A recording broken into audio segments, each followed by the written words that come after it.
Ahojte, dnes si budeme nastavovať pluginy.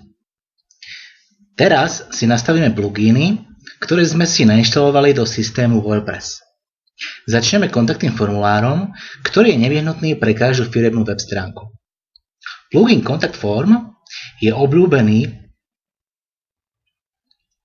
medzi tvorcami webov.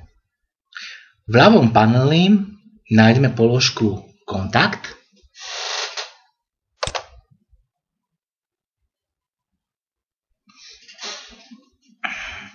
kde po otvorení skopírujeme vygenerovaný kód a vložíme ho do stránky.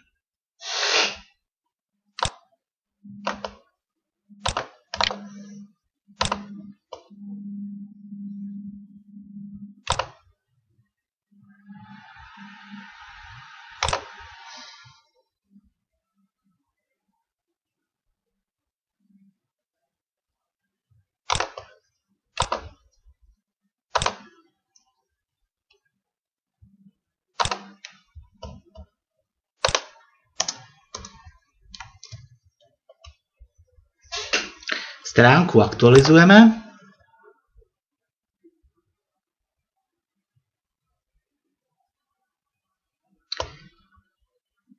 a web si zobrazíme.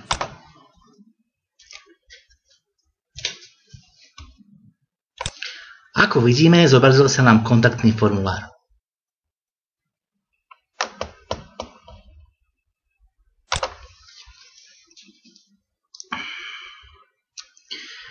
Plugin umožňuje formulár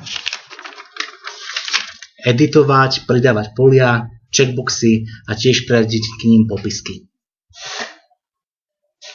Znova prejdeme na položku Kontakt, kontaktný formulár.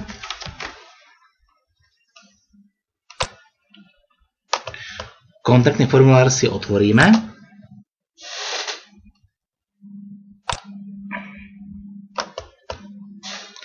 Ako vidíme, môžeme pridať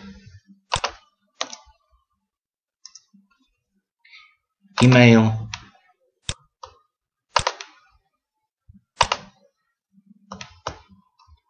alebo ostatné položky. Zatiaľ ďakujem a dovidenia.